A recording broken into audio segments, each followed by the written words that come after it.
A lot of people are getting killed out on the highways. These were the words from Jack Van Steenberg, the Federal Motor Carrier Safety Administration Chief Safety Officer. It was the next step, and an inevitable one. Following Department of Transportation Secretary Pete Buttigieg's National Roadway Safety Strategy, the Federal Motor Carrier Safety Administration, otherwise known as the FMCSA, announced that it would be reviving a proposal to mandate speed limiters on commercial motor vehicles. The rule proposes that interstate commercial vehicles weighing more than 26,001 pounds would be speed limited. A speed limit has not been determined, but prior plans suggested 60, 65, or 68 miles per hour. Let's take a look at the National Highway Traffic Safety Administration report. Secretary Buttigieg responded to the release of the National Highway Traffic Safety Administration, otherwise known as the NHTSA's, February report that revealed a spike in 2021 roadway fatalities. He characterized the increase as a crisis and promptly set a new federal goal for 0 deaths. Buttigieg then pledged financial support, citing the billions of dollars from President Biden's infrastructure laws for states and localities to design safer roads and lower speed limits. The NHTSA stressed speed as a significant factor in fatal crashes, and the speed management as a primary tool to address serious roadway injuries and fatalities. In fact, the NHTSA listed speed limiters on its most wanted list in 2021 and 2022. Federal Motor Carrier Safety Administration officials also characterized the spike in fatalities as a crisis and featured NHTSA statistics to push safety policies, including speed limiters. For instance, in 2021, 42,915 people died from motor vehicle crashes, a 10.5% increase from 2020. In 2021, fatalities and crashes involving at least one large truck were up 13%. In 2021, 831 truck drivers and driver passengers died in accidents. 43% were not wearing seatbelts. Let's look at the numbers. In February of 2022, the NHTSA estimated 31,720 roadway fatalities for the first 9 months of 2021. That is a whopping 12% increase over projections for the first 9 months of 2020. This is the highest 9-month percentage increase in the history of NHTSA data. The 9-month comparison made headlines and led to the announcement of Buttigieg's National Roadway Safety Strategy. However, NHTSA offered other comparisons.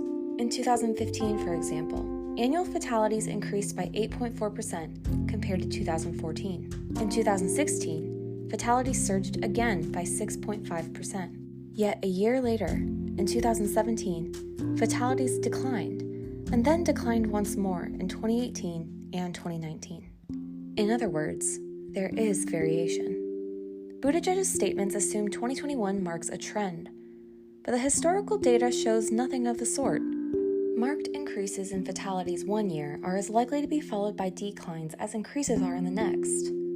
There is a standard metric to assess this risk: traffic fatality rates. Transport risk can be computed by reference to the distance people travel, vehicle miles traveled, signified by VMT.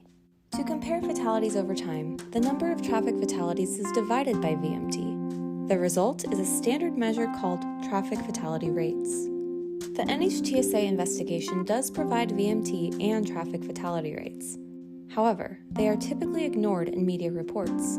The numbers nevertheless are illuminating. For instance, after an extraordinary drop in 2020, 2021 VMT came roaring back, nearly reaching pre-pandemic levels.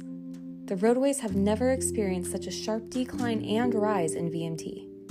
The intense resurgence, of course, contributes to a variety of driving-related problems, including crashes and fatalities.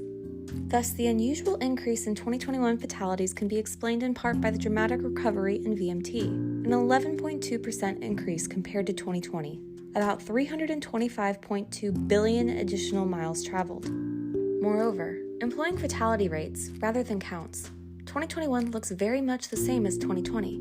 In fact, fatality rates per 100 million VMT is a tick less than 2021, 1.33, compared to 2020, 1.34. What stands out is the substantial upturn in fatality rates in 2020 compared to 2019. Even though VMT reduced sharply in 2020, fatality rates nevertheless increased, a 20.7 increase over 2019. The unusual increase in fatalities in 2020, even as VMT declined sharply, is the most important finding in the NHTSA data.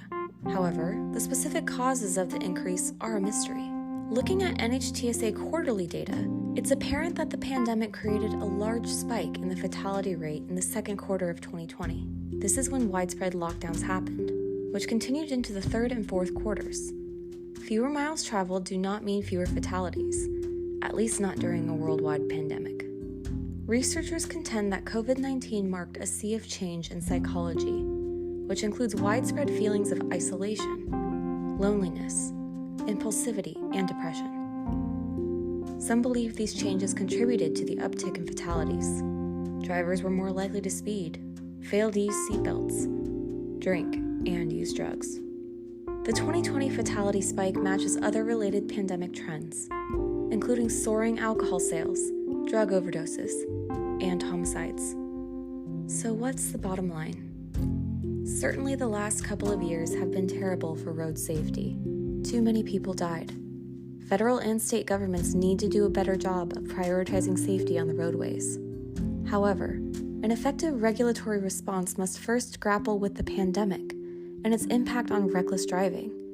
We need to know more about the causes behind the 2020 and 2021 spikes before making broad policy declarations and retooling old proposals. Are speed limiters an appropriate reaction to roadway fatalities that can be attributed to the unique social and psychological effects of the pandemic? In short, policymakers must ask whether the pandemic years are merely outliers, or are they the beginning of a genuine trend? At this point, the data does not yield definitive answers. It's much too early. In the past, years of substantial increases in fatalities were followed by decreases. Given the Biden administration's success on infrastructure, it seems prudent to focus on roadway design and maintenance. Fatal crashes occurred disproportionately, both by population and vehicle travel, on rural roads, not interstates. Safer roads and the environments around the roadway systems can be targeted immediately without imposing burdensome regulations on drivers and fleets. Finally, transportation media should adopt fatality rates as a measure of risk and roadway safety. Motivated politicians will, of course, continue to use simple counts to advance an agenda, but the press must hold them accountable. Fatality rates pose challenging questions and force officials to pause, examine the thorny issues behind pandemic fatalities, and craft policies that are better fit for the realities of our roadways.